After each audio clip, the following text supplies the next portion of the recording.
You ever watch a movie, finish it to wish you and just stare at the screen like, bro, what did I just watch? Yeah, today we're diving into those movies.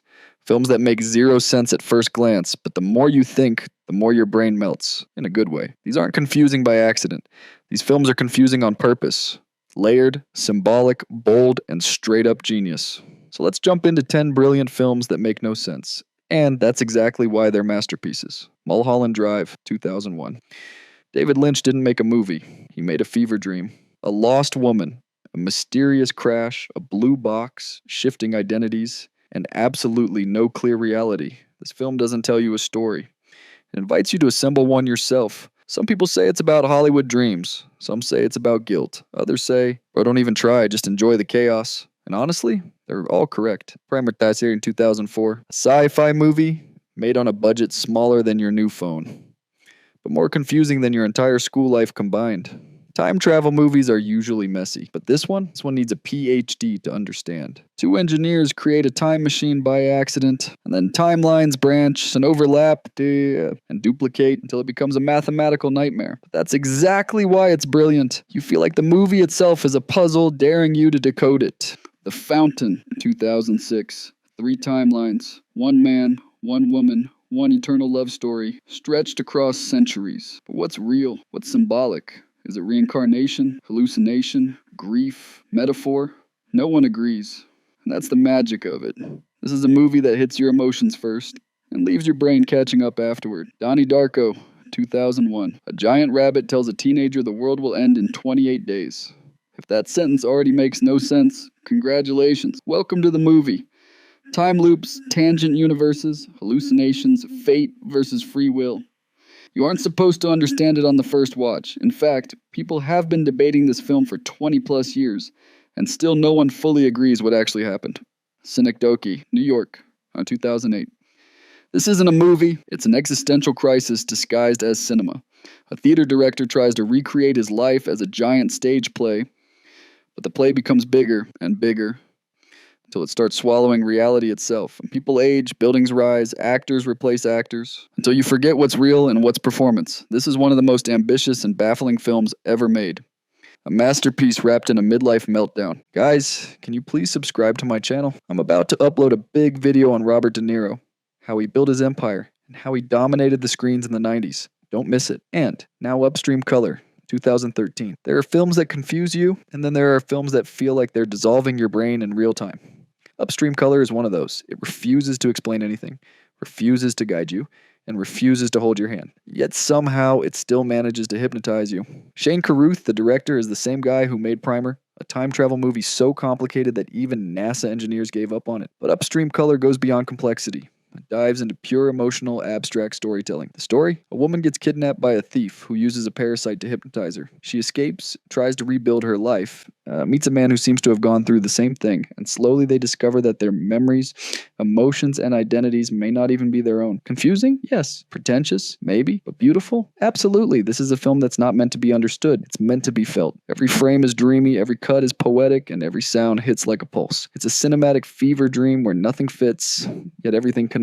If you enjoy movies that don't tell stories but create experiences, Upstream Color might be your next obsession. Enemy, 2013. Jake Gyllenhaal plays a man who discovers he has a doppelganger, someone who looks exactly like him, acts like him, and even lives like him. And from there, the movie just gets stranger and stranger. Denis Villeneuve, the director, loves making films that break your brain. Arrival, Blade Runner 2049, Dune. But Enemy is different.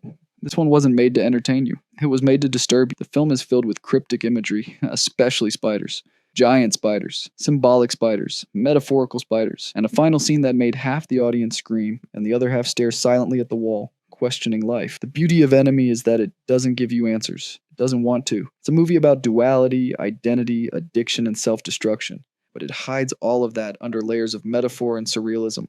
You don't watch Enemy for the story. You watch it to experience tension, paranoia, and that strange feeling of something is wrong, but you don't know what. And honestly, not many films can do that. Mulholland Drive, 2001. If you ask 100 film nerds what Mulholland Drive is about, you'll get 100 different answers. David Lynch doesn't create movies, he creates puzzles that don't have solutions. And this one, this is the final boss. The story begins simple. A woman loses her memory after an accident. Another woman helps her. They search for answers. Hollywood feels mysterious and threatening. Dreams and reality blend. But halfway through, everything changes. Characters become different people. Plots restart. Timelines shift. Scenes contradict each other. It's like the movie folds in on itself. You never truly know what's real, but that confusion is the point. Lynch is showing the dark side of Hollywood. Dreams that turn to nightmares. Identity that collapses under pressure. Fantasy replacing reality. People don't watch Mulholland Drive to understand it. They watch it to feel lost, haunted, and strangely emotional, because beneath all the surrealism is a tragic story about ambition, rejection, and heartbreak. One of the greatest films ever made, precisely because it refuses to be explained. Selkie Fountain, 2006. This movie is 3 stories, in 3 different timelines,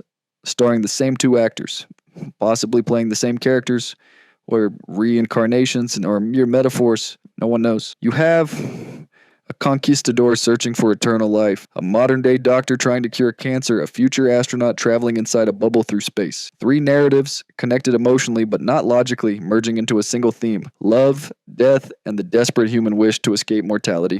Darren Aronofsky doesn't explain anything, but he fills every scene with symbolism and emotional weight.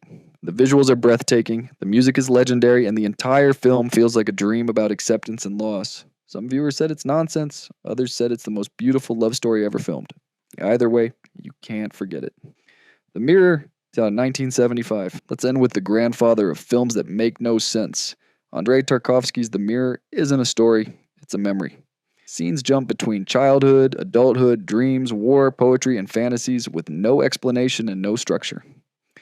Most directors try to make you understand their films. Tarkovsky tries to make you feel his memories, the disjointed, emotional, fragile ways the mind remembers life. You get a mother standing in a field as wind bends the grass, a burning house reflected in a child's eyes, dreams that feel too real, real moments that feel like dreams. The movie abandons logic completely, but it creates emotion more effectively than almost any film ever made. This is cinema as pure art.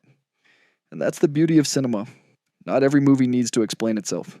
Not every story needs to be solved like a puzzle. Some films are meant to confuse you, haunt you, challenge you, and stay with you, even if you never fully get them.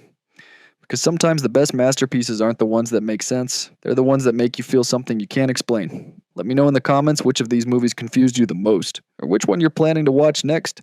And if you want a list of movies that look simple but are secretly genius, just tell me. Thanks for watching, and I'll see you in the next one. Until then, stay curious, stay confused, and stay cinematic.